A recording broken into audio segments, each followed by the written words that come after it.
Bonsoir à tous, bienvenue dans Info Politique. Le Jardin du Cœur est le premier jardin agroécologique adapté aux Gramoun et aux personnes porteuses de handicap. Ce jardin du cœur, est composé d'une partie occupationnelle, éducative, hortithérapie adaptée aux personnes à mobilité réduite. L'autre partie est dédiée à de la production végétale et animale réalisée par un ACI, un atelier de chantier d'insertion qui embauche en juin donc de cette année 8 CDDI, on va vous dire ce que c'est, et un encadrant technique, on vous a expliqué également ce que c'est. Derrière ce projet, il y a des années de travail, des associations, des personnes porteuses de handicap, des femmes, des hommes et des jeunes engagés, déterminés, et qui ont trouvé dans la terre l'espoir d'un projet de vie. Ce soir, nous braquons sur eux les projecteurs d'Infopolitique et de Télécréole. Bonsoir Alexandre Botzen de l'association Mao Théo. Bonsoir Alexandre Botzen. Bonsoir Monsieur Gismi. On revient. On a également avec nous Juanito Ligdemi, également de l'association Mao Théo. Bonsoir. Bonsoir. Et une personne porteuse de handicap sur ce plateau, ça se verra pas, mais on en parlera tout à l'heure, c'est Franck Levaux. Bonsoir également. Alors juste pour vous dire que Mao Théo, ça veut dire Maison d'accueil occupationnelle temporaire et éducative de l'Ouest. Ça, c'est pour ceux qui aiment bien avoir la définition des sigles. Bonsoir messieurs. Alors ma première question, c'est quoi d'abord un jardin du cœur? Et vous avez une minute chacun pour me dire ce que c'est.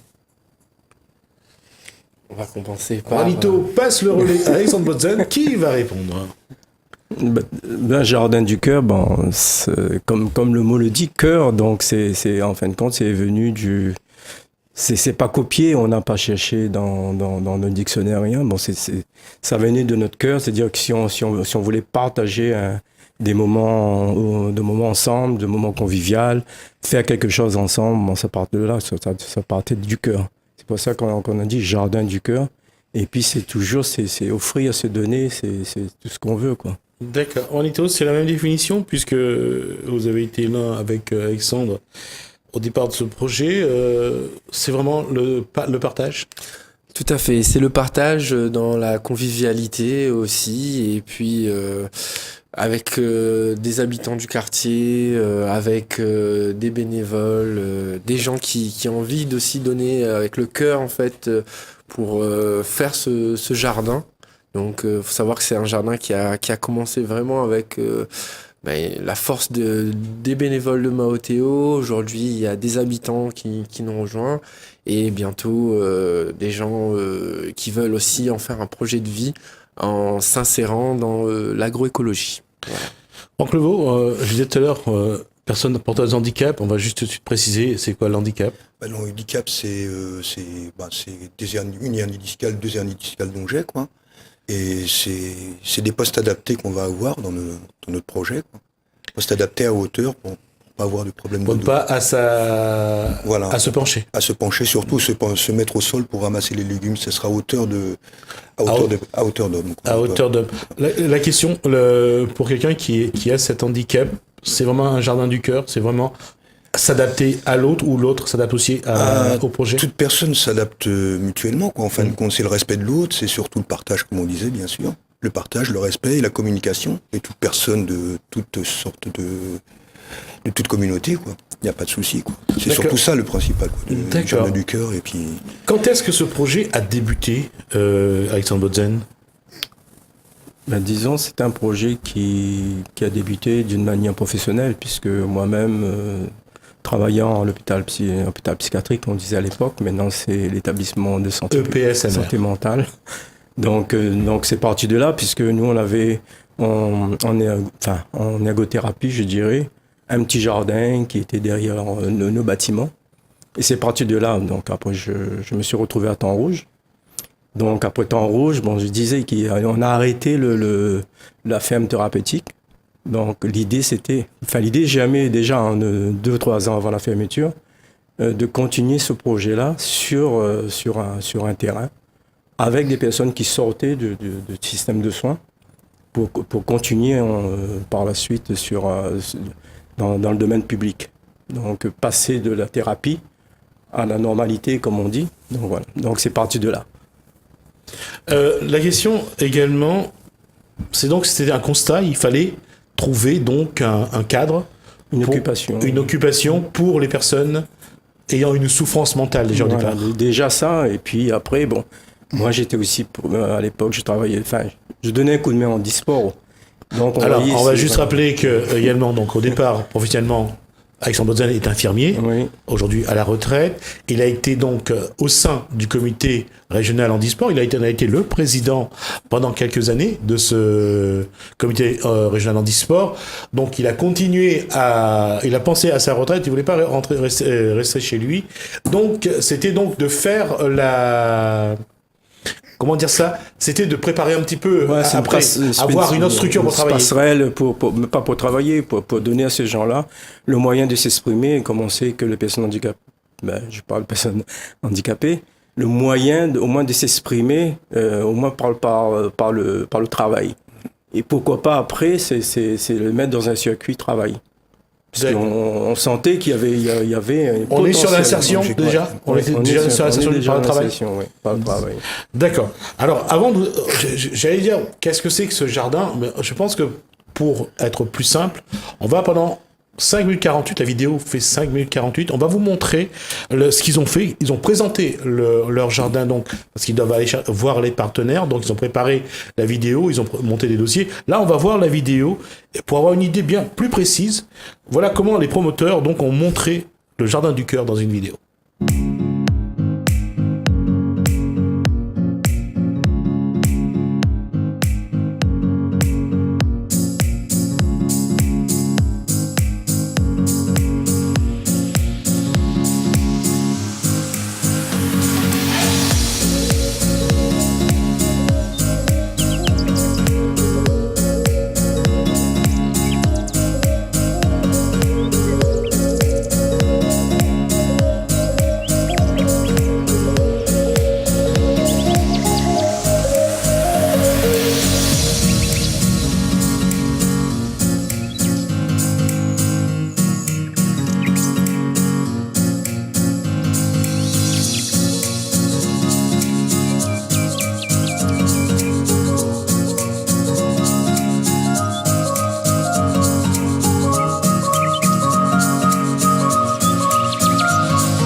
ça comme ça. Et donc, il y a un gars qui jette la terre là-dedans, ça remplit. Et puis l'autre, il dégage quand même. Parce que quand tu vois les gars qui sont assis comme ça, tu sais, remplis avec une truelle et tout ça, non mais ça se fait, mais ça avance rien. Oui, mais après, Alors que là, ça m'a un peu réglé. non, mais tu as un handicap, voilà, c'est ça. Puis debout, c'est moins mal au dos. Oui, voilà.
Et cette vidéo se termine sur Jean-Michel Commandant, lui qui donc qui porte un handicap sur sa jambe gauche, je crois, ou droite, je sais plus.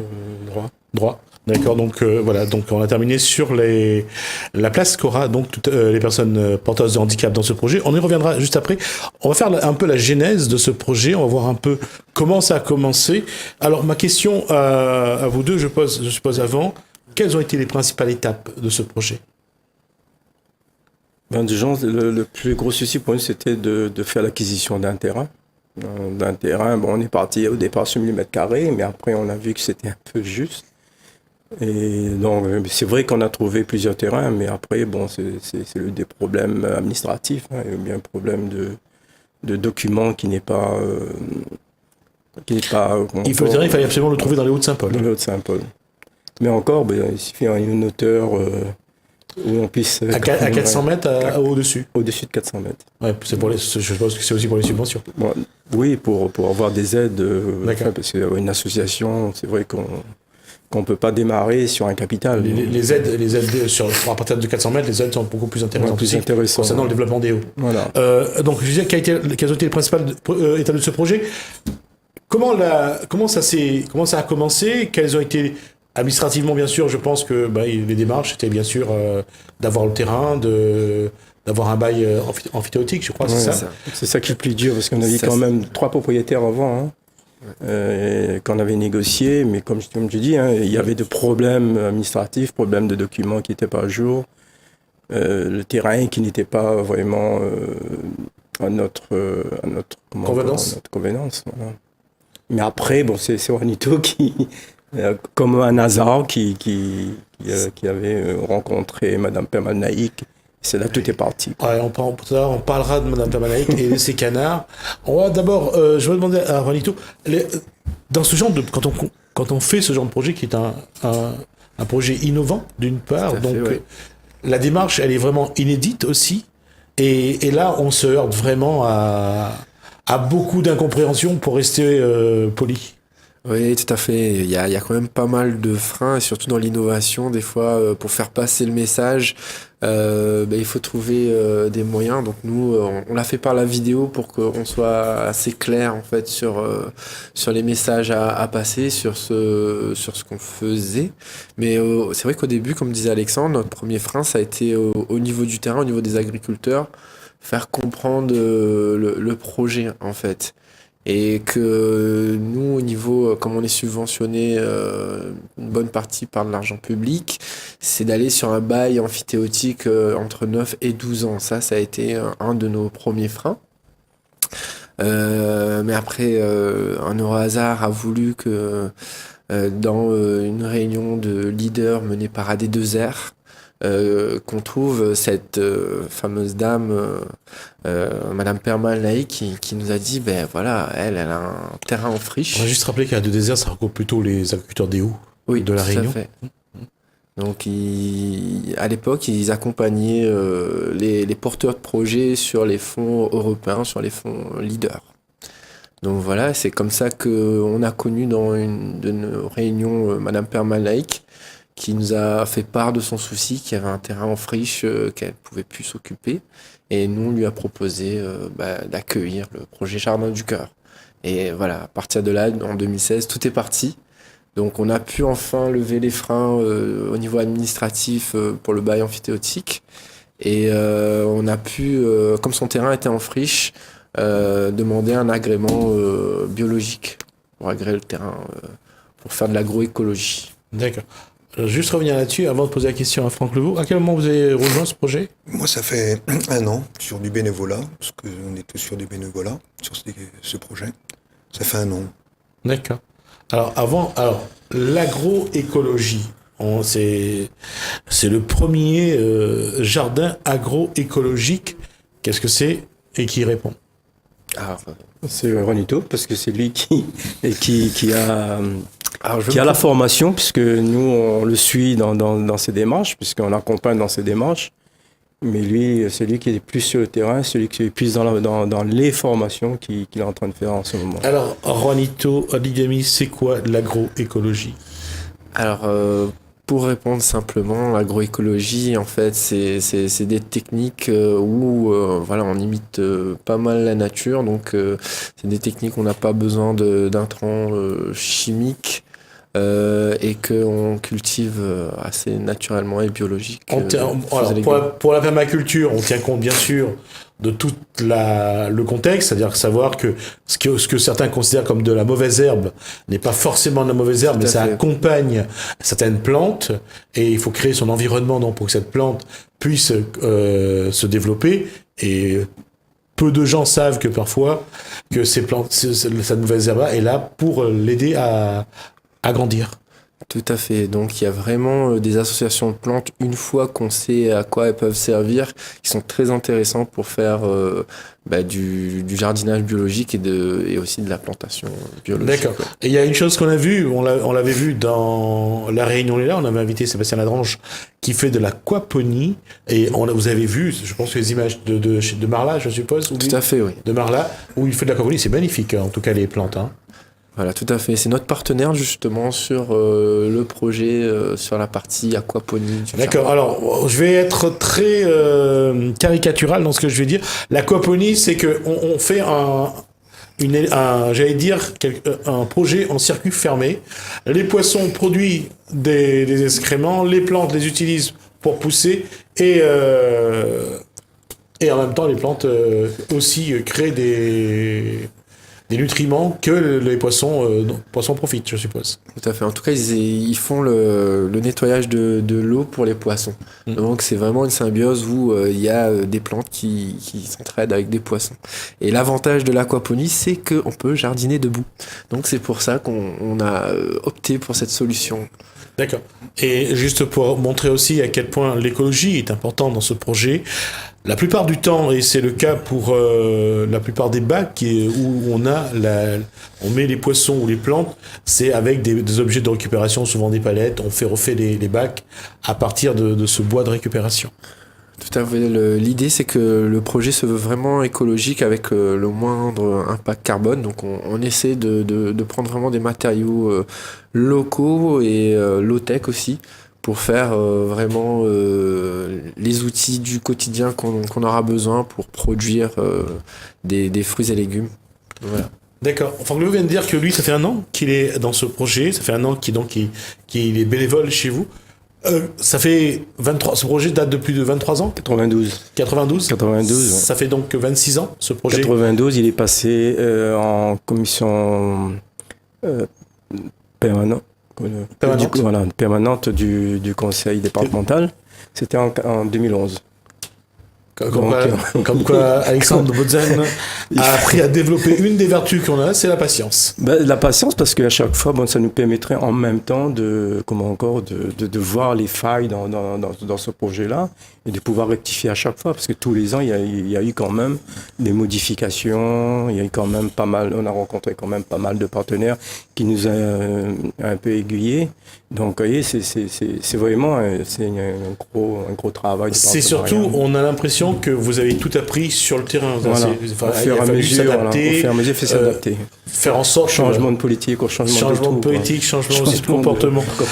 Et changement aussi de dispositif. Voilà, dispositif. Ouais. Parce qu'en 2011, les projets associatifs Occupationnel. Voilà. occupationnels, c'était financé par des dispositifs sociaux. Mais avec les mutations des dispositifs, sont après les dispositifs publics, on a dû s'adapter et aller vers ce qu'on appelle l'économie sociale et solidaire, donc l'ESS. Et là, on a été lauréat l'année dernière de l'appel à projet DomTom ESS, donc que le ministère de l'Outre-mer avait mis en place. D'accord. Alors, Franck Levaux est bénévole, il y a eu beaucoup de bénévoles tout au long de ces dernières années.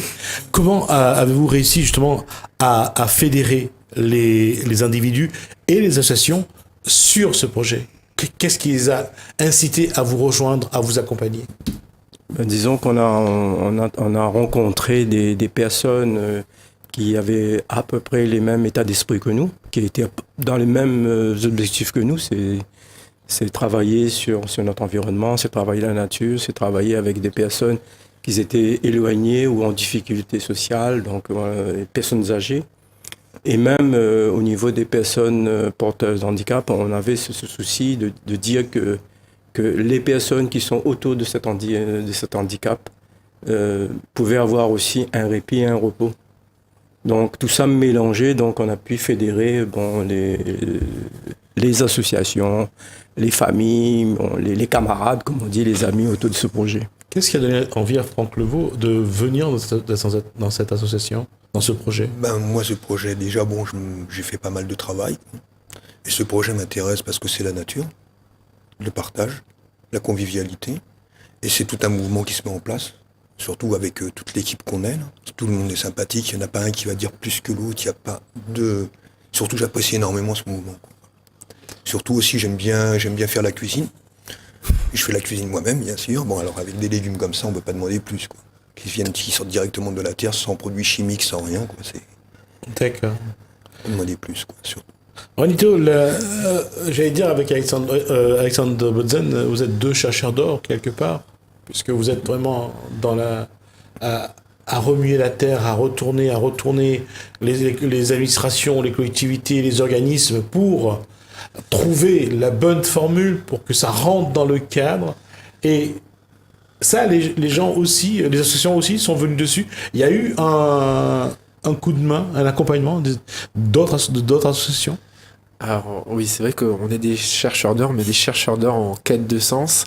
Et c'est vrai que dans notre mouvement, on a pu fédérer pas mal d'autres associations, comme En Grains de Couleur à la Possession, les rencontres alternatives sur le Guillaume, Terre Solidaire des Hauts, qui fait de la transformation sur la Saline, et Cyberrun qui nous a fait les jolies vidéos. Donc on a pu créer en fait une synergie entre ces mouvements associatifs en quête de sens et qui vont dans l'alternative vers un respect vertueux de l'environnement et je veux dire pour cultiver aussi le lien social qui aujourd'hui... C'est ça qui aujourd'hui est j'allais dire, le point fort de ce... Enfin, c'est plus un projet, parce que c'est déjà bien avancé, c'est un chantier. Ouais. C'est cette énergie-là, cette volonté cette solidarité, c'est d'être ensemble, c'est de le faire ensemble, c'est de partager. C'est ça qui fait... se soutenir aussi. Ouais. C'est ça qui porte ce projet-là aujourd'hui, porte ce chantier aujourd'hui. Alors, on a vu sur la vidéo pas mal de bénévoles, on a vu pas mal de monde, donc c'est ça qui fait que ça avance. Oui, tout à fait. Ça a été vraiment une force, ce monde de bénévoles, ces gens, ces familles qui ont voulu s'engager pour un projet qui avait du sens pour eux comme pour nous en fait. Et c'est très important pour nous d'avoir pu partager en fin de compte notre rêve quelque part surtout à Alexandre, et que les gens, en fait, ils adhèrent, et puis que chacun fait son petit colibri, vient donner un petit coup de main. Aujourd'hui, ce terrain sur lequel vous avez commencé ce chantier, c'est un petit peu un lieu de rencontre. Tu en parlais du lien social tout à l'heure, c'est un peu un lieu de rencontre où quand vous êtes là, les gens du quartier viennent vous voir, viennent vous donner un coup de main. Alors oui, on est arrivé on va dire à ce niveau-là, donc on va commencer à inviter les gens du quartier parce qu'aujourd'hui le terrain il est défriché. Il fallait faire cette première phase-là et on va passer à une autre phase où on va inviter les gens du quartier à venir, notamment les bénéficiaires du CCAS de Saint-Paul, à faire des bacs surélevés en bois de palette, à leur montrer des techniques de culture en agroécologie ou avec nos autres partenaires, les aider à faire de la transformation de leurs légumes au lieu que ça gâte, les transformer. On va faire pas mal de petits ateliers comme ça. Cette démarche, aujourd'hui, semble un peu parfois, je dirais léger. Si on regarde, on se dit que finalement, ça ne dépend finalement que de la nature, ça dépend du bon vouloir des gens d'amener ou pas leurs produits à la transformation. Vous allez voir dans cette vidéo l'atelier de papaye. Vous allez voir que ça intéresse beaucoup les gens de Assaïn Léo.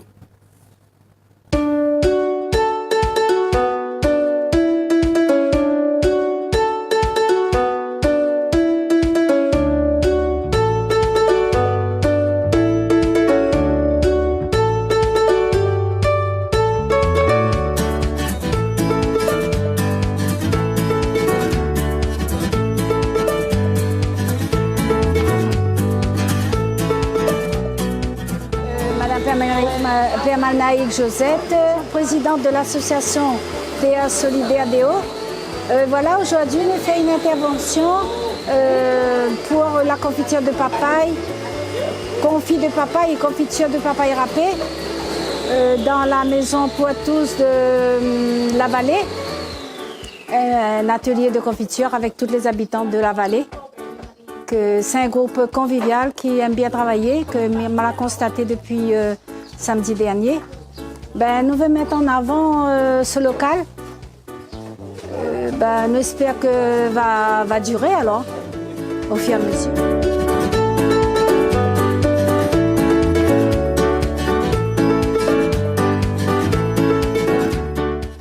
Bonjour, moi c'est Jacques Catherine, trésorier de l'association TDO. Aujourd'hui, nous sommes là pour faire transformation de papaye. Nous faisons des papayes entiers et des papayes broyées aussi.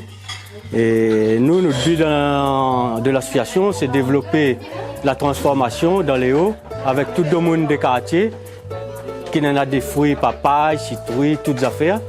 Nous viennent, nous faisons de la transformation, après nous faisons un partage entre nous. Et pour demain, faire évoluer notre quartier. Et avec bonne madame, bonne monsieur, si tu veux y participer, nous attendons à autres, nous comptons les autres. Parce que nous, dans les hauts, nous n'avons plus trop de développement. Et nous pensons avec l'association et faire une affaire pour les quartiers. Nous espérons, et là nous venons de débuter, deuxième week-end que nous faisons ça, deuxième samedi. Nous espérons que demain, on aura plus de monde dans le quartier pour nous faire des transformations parce qu'il y en a trop de fruits dans les hauts, ils gâtent et de monde pour faire les gâter que de faire une affaire ensemble. Mais moi, je dis si on a des fruits pour transformer, viens avec nous. Comme ça, nous va faire des confitures, nous va faire des carrés, ça nous gagne fait pour le futur.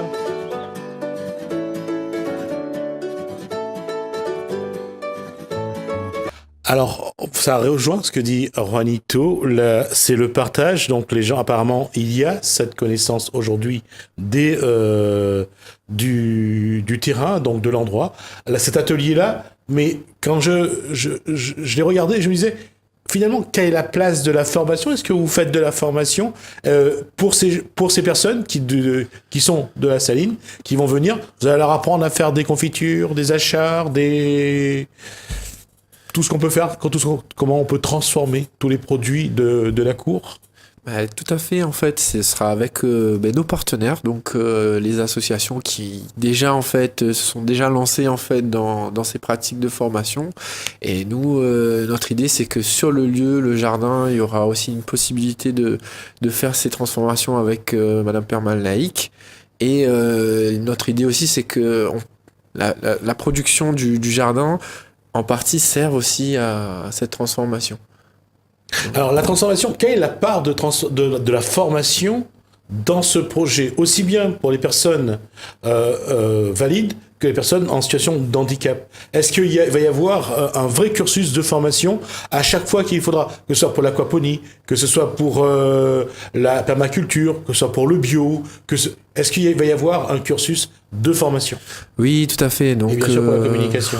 Tout à fait, il y a une grosse partie de l'insertion, notamment pour les contrats, les CDDI qui sont en insertion. Alors, les CDDI, alors ça veut dire quoi?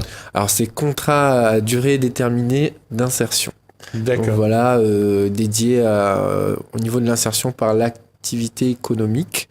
Donc l'idée c'est que c'est des gens très éloignés de l'emploi, ou on peut être éloigné de l'emploi si on a plus de 12 mois de recherche d'emploi, ou si on a des difficultés sociales, ou justement comme Franck, être reconnu RQTH. Donc, ce qui veut dire reconnaissance qualité de travailleur handicapé. Voilà. D'accord. Alors, je reviens là-dessus. Aujourd'hui, ce volet de formation, comment vous allez l'adapter au fur et à mesure d'évolution du projet, en fonction des besoins? Là, on a vu Confiture de Papaye, on en parle des achats, on parle de tout. On verra tout à l'heure l'atelier de Madame, enfin, l'entreprise de Madame Permanaïque concernant tout ce qui est transformation du canard. Mais là, est-ce que vous avez déjà alors l'aquaponie? Qu'est-ce qu'il faut apprendre à ceux qui veulent faire de l'aquaponie? Alors, c'est marrant parce que sur l'aquaponie, ce vendredi, je vais monter justement chez Bastien Lagrange, faire une formation de 5 jours à la mielerie de Marla, donc à Mafat, pour apprendre c'est quoi l'aquaponie, comment tout cela fonctionne et comment on peut mettre ça en place. Et l'idée après, c'est que quand j'ai le savoir, en partenariat avec Monsieur Lagrange, on vient réexpliquer au CDDI sur le terrain, et on développe ensemble notre propre ferme aquaponie sur le jardin. La formation, comme je le disais tout à l'heure, c'est un poste important. C'est surtout l'élément qui va permettre de faire évoluer le jardin du cœur, puisqu'il faudra à chaque fois créer quelque chose de nouveau. Et vous allez voir dans ce document, la place de la formation, vous allez voir que la formation a une place vraiment importante dans ce projet.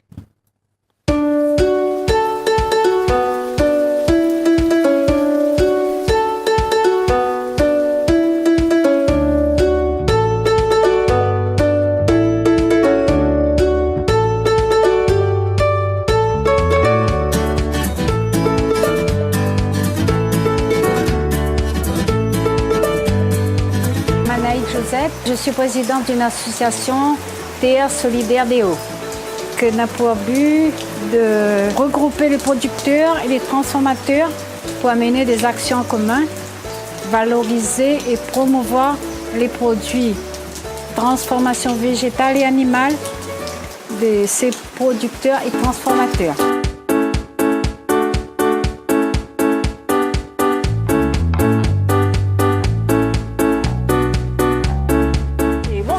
Je m'appelle Madame Gade Sandra. Je travaille sur le CAS de la vallée. Moi, les responsables du CAS. Et donc, actuellement, il y a une formation qui se déroule à l'intérieur là, sur l'hygiène alimentaire. Et donc, Malak décide de suivre la formation par rapport à Miwa, c'est intéressant. Et pour développer un petit peu plus mes connaissances.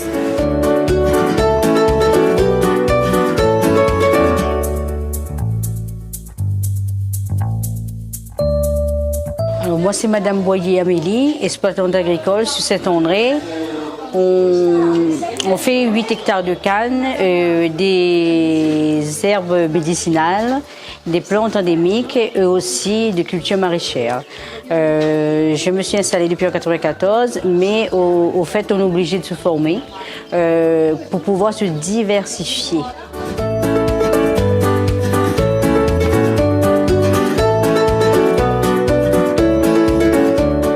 Et ben cette formation nous a apporté un diplôme pour pouvoir être dans les normes, être dans la loi, on va dire, parce que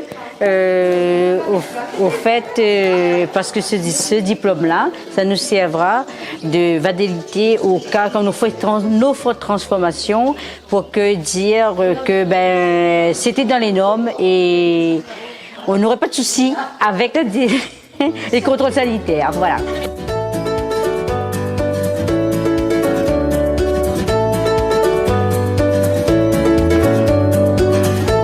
Ivran Arensami, je suis formateur à l'IRSD, l'Institut Réunionnais de Formation et de Développement. C'est un organisme de formation qui se situe sur Brapanon. Nous intervenons dans différents domaines de formation, essentiellement sur les ateliers chantiers d'insertion. Et nos domaines de compétences sont aussi au niveau du tourisme, de l'agroalimentaire, transformation. Au niveau des formations, nous travaillons avec les personnels des associations, avec des agriculteurs. La formation d'aujourd'hui, qui s'est terminée aujourd'hui, c'est une formation pratiquée, une méthode HACCP. C'est une formation pour les agriculteurs qui ont une activité touristique, gîte, table d'hôte ou atelier de transformation. C'était pour leur apprendre les bases de l'hygiène, car de plus en plus, il faut qu'ils aient cette association pour pouvoir mettre en place leur activité.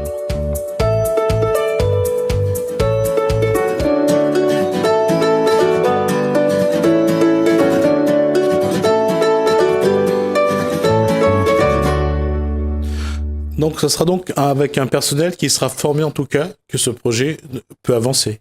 Tout à fait. Et quand on dit tout à l'heure, on a parlé d'aquaponie, quels sont les autres domaines où il faudra que les personnes qui sont dedans, que ce soit en CDDI ou autre, soient, je dirais, spécialisées pour faire avancer ce projet?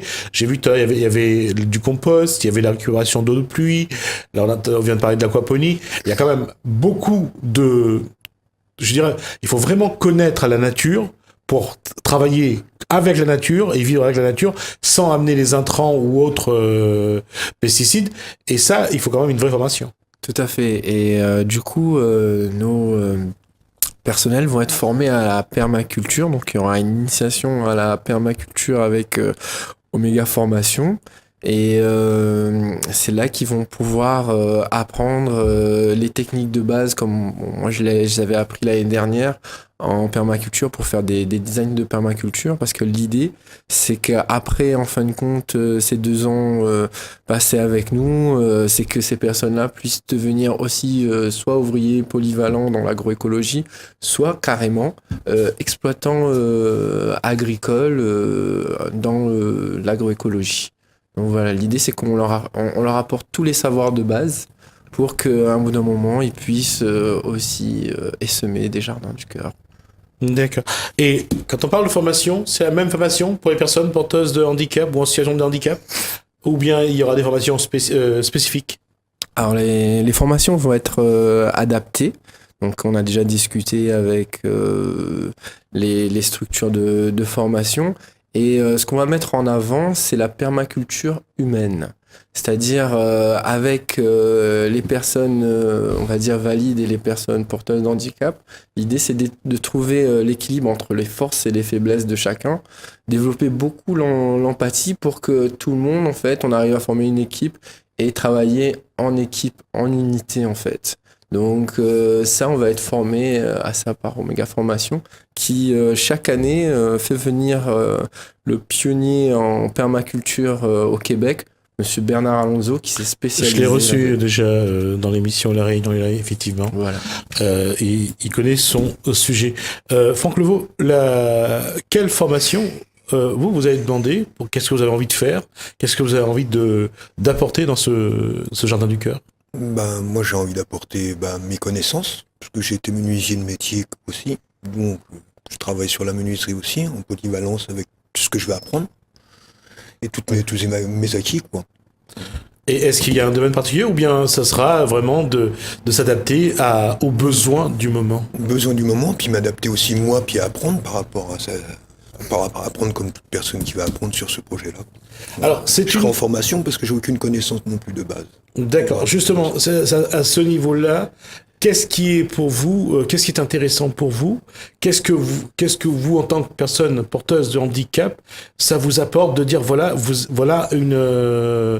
un travail, puisque ça va être un travail qui correspond à votre handicap. Votre handicap ne va pas vous poser de problème pour le faire. Non, ce sera des postes adaptés, bien sûr. Puis bon, surtout des postes à hauteur d'homme, quoi.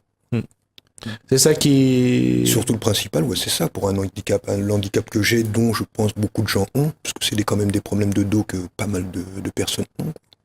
C'est pour s'adapter, quoi, à une certaine hauteur, pour pas avoir des lombalgies, ni se retrouver avec des sciatiques, des hernies discales, quoi.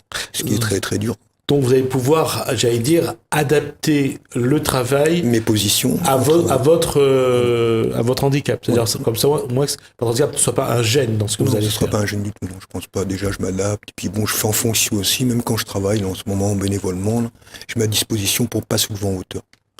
Alexandre Bodzan, vous avez été donc président du comité régional handisport, vous avez été infirmier, vous avez une connaissance du milieu handicapé. La question, c'est aujourd'hui, les entreprises ont du mal à s'adapter, à embaucher une personne porteuse de handicap ou en situation de handicap. Aujourd'hui, est-ce que c'est ça la solution pour qu'on puisse mieux proposer de l'occupationnel aux personnes porteuses de handicap? Disons, on avait anticipé par rapport à la loi, puisque la loi fait obligation à partir de 2005. On parle de la loi de 2005 de Jacques Chirac. Voilà, et après, bon, nous, on avait anticipé, puisque, comme je te disais tout à l'heure, nous, on avait le souci à l'époque, dans handisport, de pouvoir occuper les gens, ou les mettre en situation de travail pour peut-être avoir une formation, pouvoir intégrer le travail. Jusqu'à l'heure d'aujourd'hui, on a du mal à faire les 5 ou 6% demandés par la loi.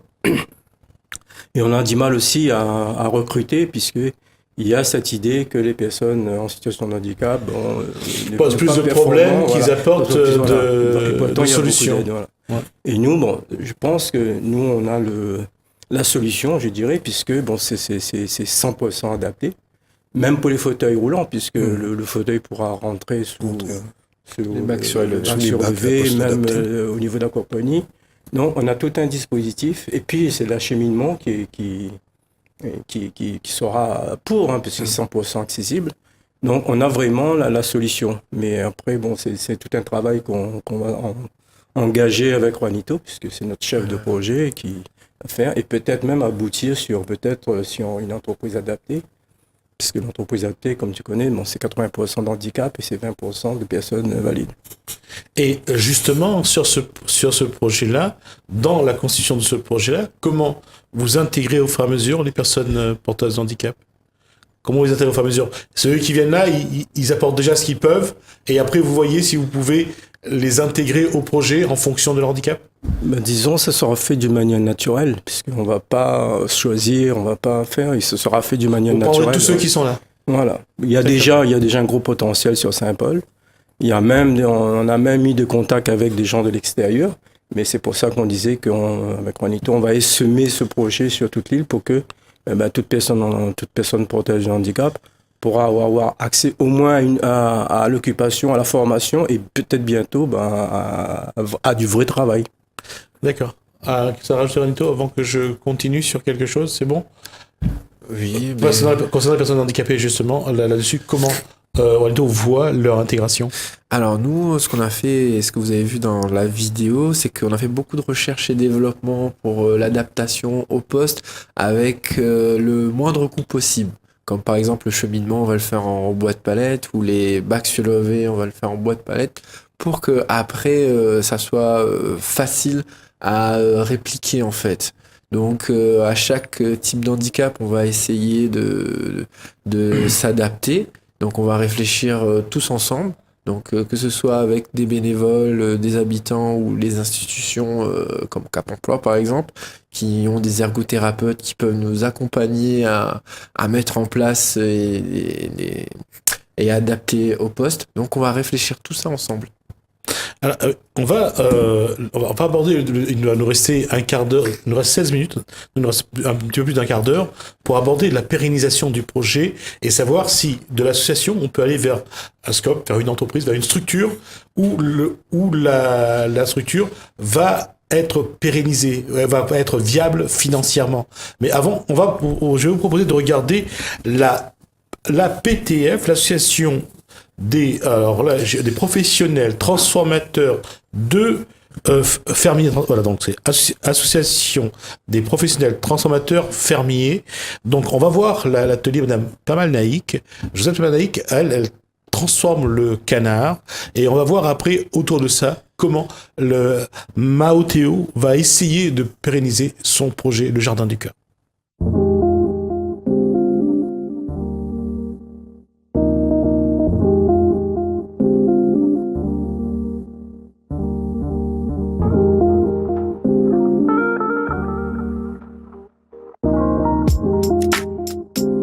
Voilà, nous élèvons les canards de 1 jour jusqu'à 3 mois. La maison en bas, rue Virapin. Après, quand il arrive 3 mois, ben là, c'est l'âge pour gaver, pour faire du gavage. Là, nous gavons pendant 15 jours, 2 fois par jour, avec du maïs en grains, pendant 15 jours. Quand 15 jours finis, là, nous prenons notre canard, nous emmène à l'atelier de 3 bassins, la PTF, l'association PTF.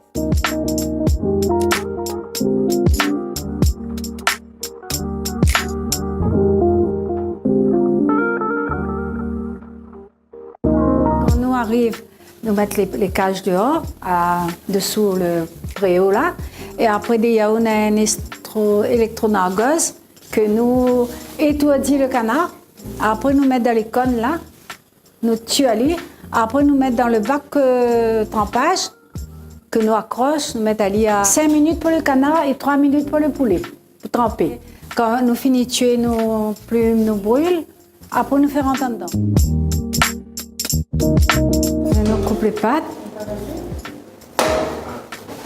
Par contre, cette fois-ci, nous n'avons pas gardé le canard trop de jours.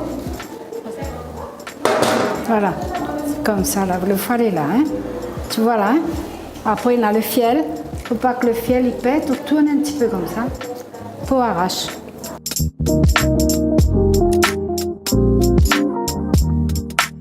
Et ça, c'est la chambre froide. Quand nous l'avons fini là-bas, nous mettons en dedans pour refroidir un peu, on va dire. Hein. Voilà, ça s'appelle un demi-paletot. Hein. Demi-paletot, la cuisse, c'est là, ça. Et là, on enlève ça. Voilà, le petit magret, il est là. Le petit magret aussi à boutique, là, voilà. Regarde comme elle est jolie. Ben, voilà, ça fait 400 grammes, 450 par là.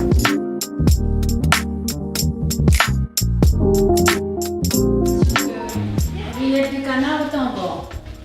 Moi, je mets toujours un petit fruit dedans. Comme ça, il donne un petit goût.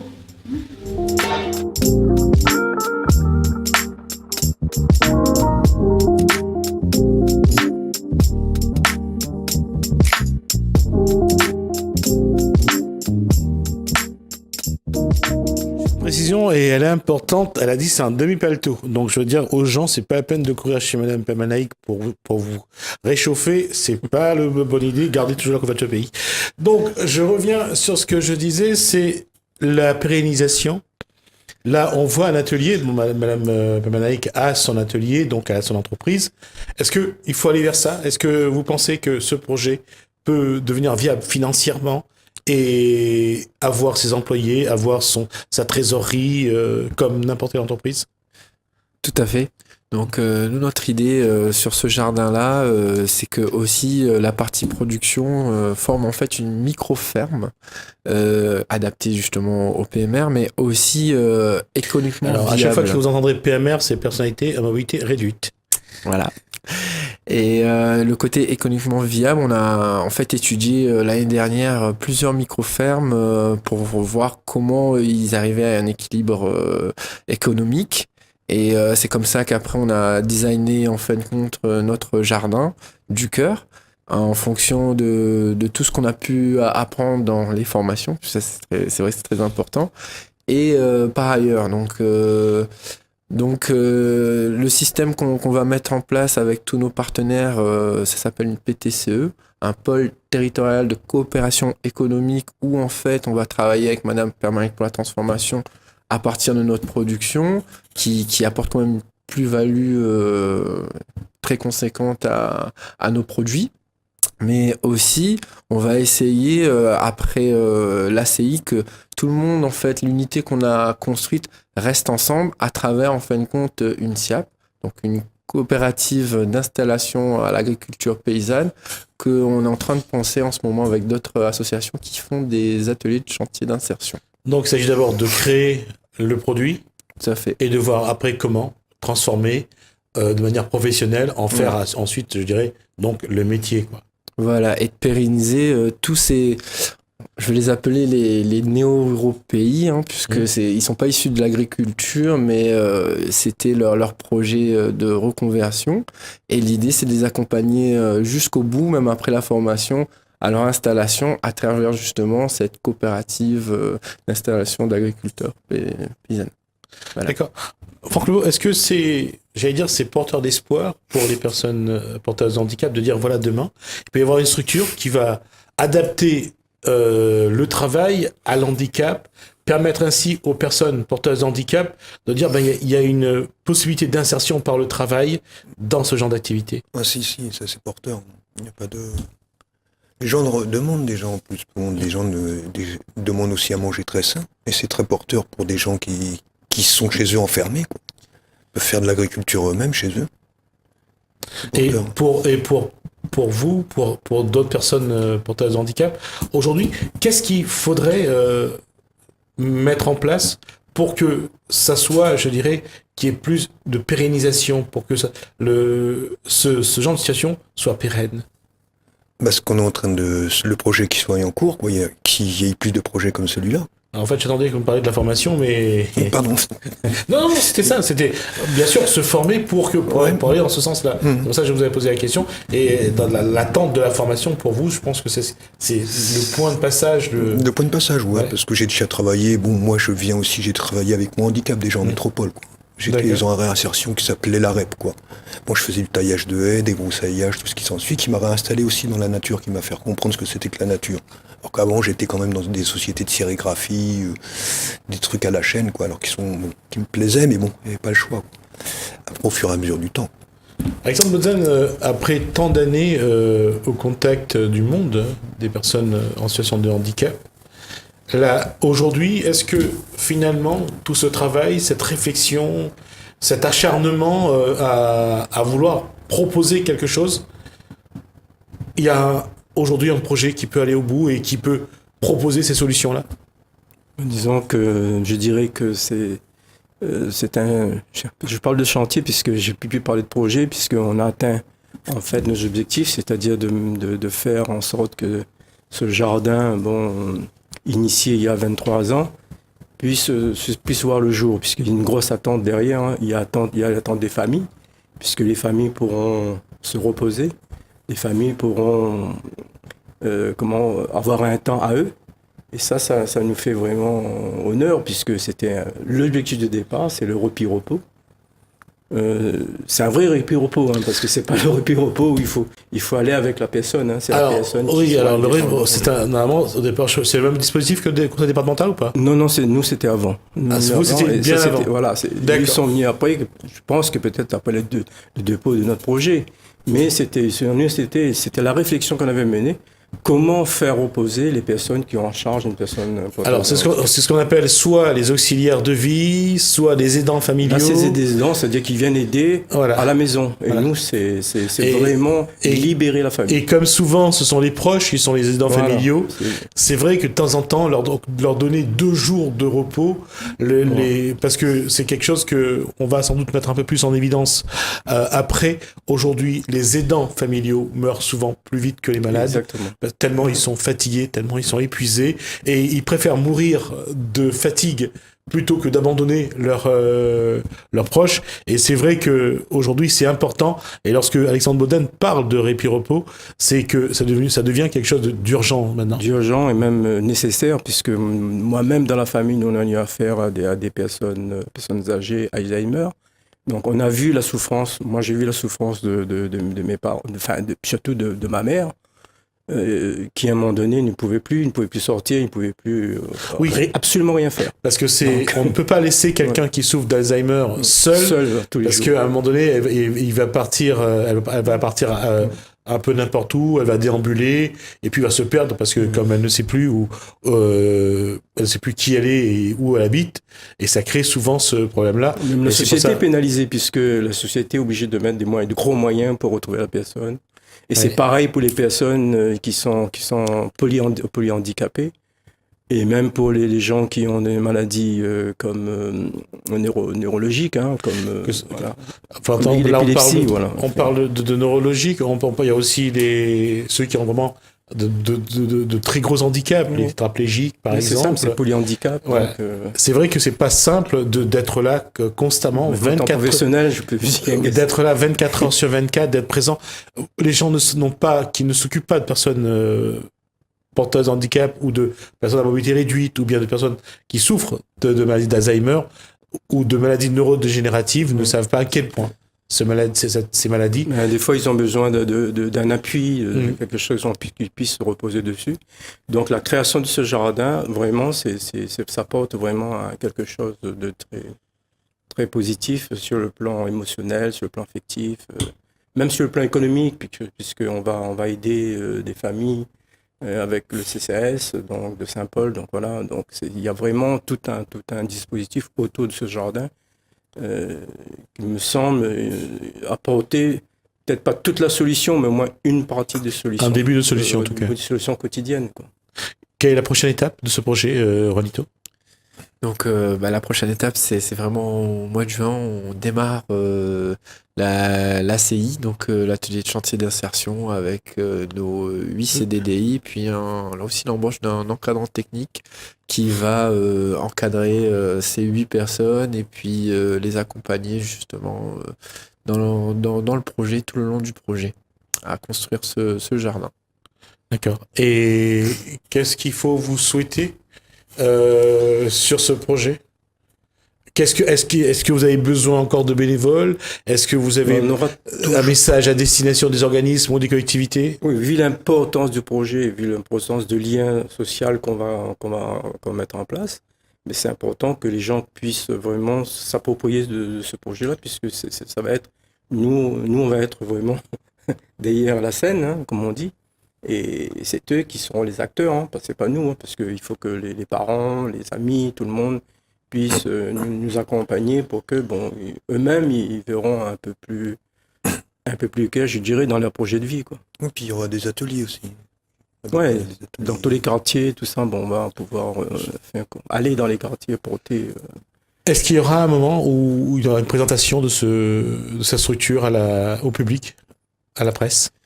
Oui, il y aura une conférence de presse dédiée au mois de juin pour le démarrage de notre chantier d'insertion. D'accord. En tout cas, nous, on y sera également. On viendra vous voir. On essaiera de rapporter des images et puis vous reviendrez sur ce plateau pour nous parler un petit peu de tout ça. En tout cas, merci. Donc, on a parlé donc du jardin du cœur, le premier donc jardin agroécologique adapté aux Gramoun et aux personnes porteuses et aux personnes à mobilité réduite. Je ne dirais pas porteuses de handicap, mais à mobilité réduite. Donc, c'était l'occasion de voir que ce projet qui date de plus de 26 ans maintenant commence à vraiment se concrétiser. Bravo à Alexandre Bodden, bravo à Juanito Ligdami pour le travail qu'ils ont mené depuis toutes ces années. Et l'association Maoteo, donc Maison d'accueil occupationnelle temporaire et éducative de l'Ouest, donc commence donc à prendre forme en espérant que les pouvoirs publics, que d'autres associations, que des bénévoles continuent à apporter leur soutien à cette démarche, une démarche que, comme je vous l'ai dit, qui date donc depuis 26 ans, ce qui est long, et ça montre aussi que parfois la détermination, c'est ce qui fait, la volonté, permet donc à l'homme de soulever, on va dire, 2000 mètres carrés de terrain pour l'instant. Merci Juanito Idami, donc de Mahoteo. Merci Alexandre Botzen, de Mahoteo, donc maison d'accueil occupationnel, temporaire et éducative de l'Ouest. Merci à Franck Levaux d'être venu témoigner pour ce projet. Merci à vous.